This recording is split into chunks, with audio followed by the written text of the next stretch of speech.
হরে কৃষ্ণ, রাধে রাধে। শ্রীমদ্ভগবদ্গীতার দ্বিতীয় অধ্যায় সাংখ্য যোগের 13তম শ্লোক। দেহেস্মিন যথা দেহে কৌমারাং যৌবনাং জরা তথা দেহান্তরাপ্রাপ্তি ধীরস্ত্যত্ব ন মুহ্যতি।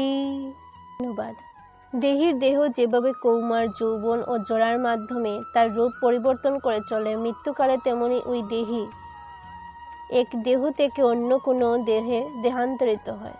স্ফীতপ্রজ্ঞ পণ্ডিতেরা কখনো এই পরিবর্তনে মোহমান হন না।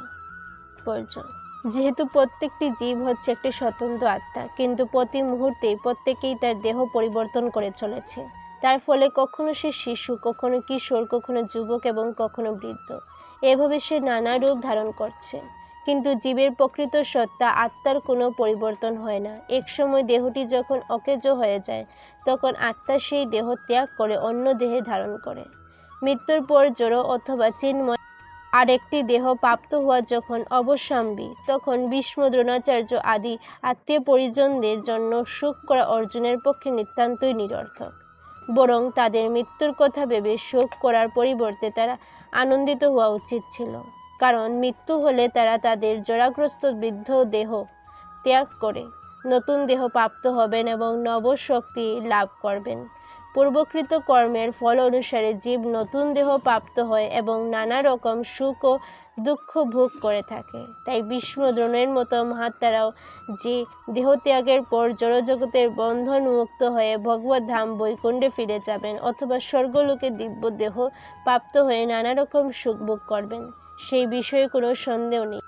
সুতরাং তাদের মৃত্যুতে শোক করার কোনোই কারণ ছিল না। যে মানুষ জীবাত্মা ও পরমাত্মার স্বরূপ এবং পরা ও অপরা উভয় প্রকৃতি সম্পর্কে সম্পূর্ণভাবে অবগত, তাকে বলা হয় ধীর। এই প্রকার মানুষ জড়দেহের পরিবর্তনের জন্য কখনো শোক করেন না।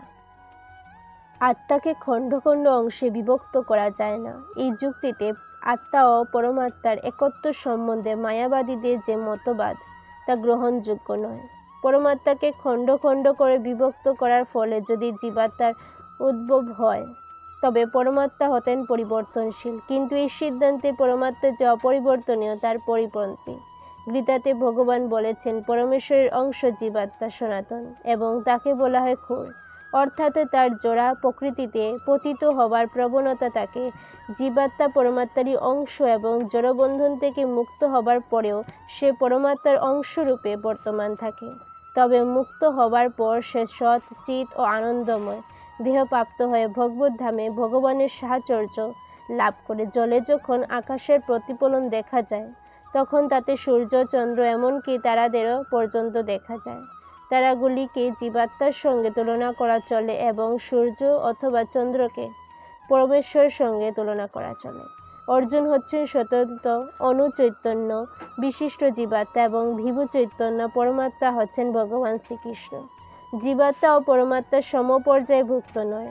চতুর্থ অধ্যায়ের প্রথমেই তা আমরা দেখতে পাব। অর্জুন যদি শ্রীকৃষ্ণের সমপর্যায়ভুক্ত হতেন এবং শ্রীকৃষ্ণ অর্জুনের ঊর্ধ্ববর্তন না হতেন, তাহলে তাদের মধ্যে গুরু শিষ্যের সম্পর্কে গড়া ওঠা কখনোই সম্ভব হতো না।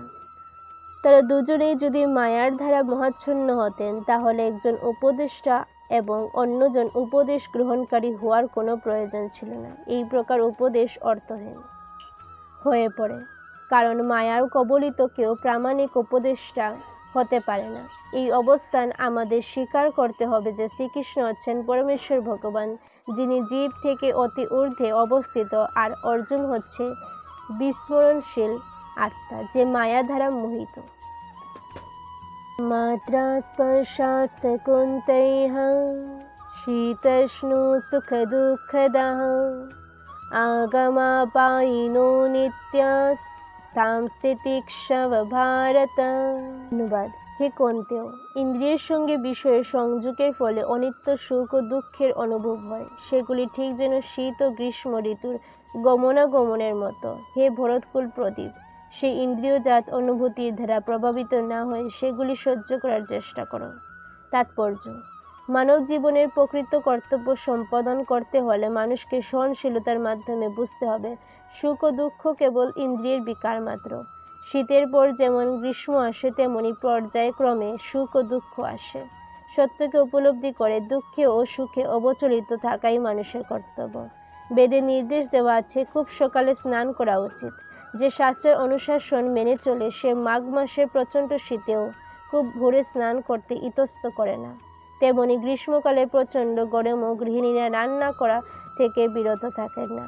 আবহাওয়া জনিত অসুবিধা সত্ত্বেও মানুষকে তার কর্তব্য কর্ম থেকে যেতেই হবে। তেমনি যুদ্ধ করাটাই হচ্ছে ক্ষত্রিয়ের ধর্ম এবং কর্তব্যের ক্ষেত্রে তাকে যদি তার আত্মীয় বন্ধুদের সঙ্গেও যুদ্ধ করতে হয়, তবুও সে তার কর্তব্য কর্ম থেকে বিরত হতে পারেন না।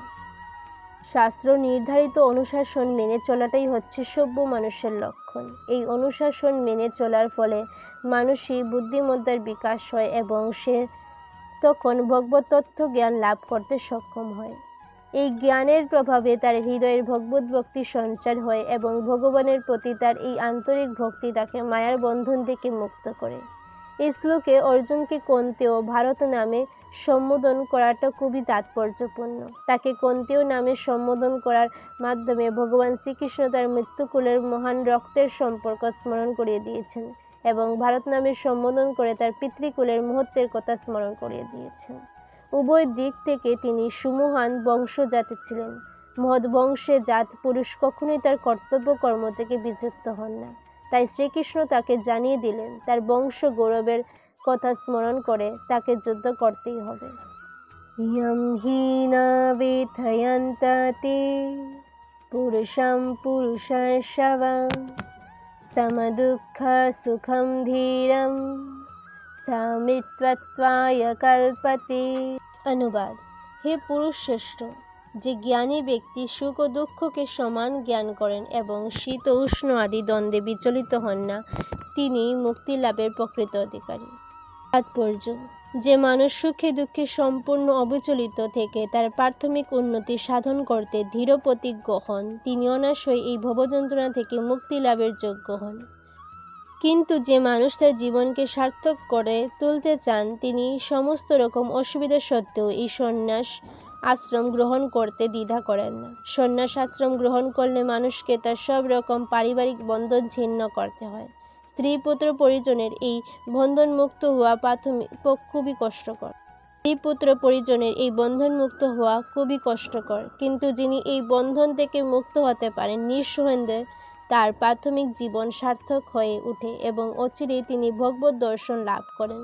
ঠিক তেমনি অর্জুনকে তার ক্ষেত্রধর্ম পালন করার উপদেশ দিয়ে ভগবান তাকে বললেন, এই ধর্মক্ষেত্রে তার আত্মীয় পরিজনদের সঙ্গে যুদ্ধ করা যদিও অত্যন্ত দুঃখদায়ক এবং কষ্ট সাপেক্ষ, কিন্তু তবুও তার কর্তব্য কর্ম সম্পাদন করবার জন্য তার দেহজাত আত্মীয়তার বন্ধন থেকে তাকে মুক্ত হতে হবে এবং যুদ্ধ করতে হবে।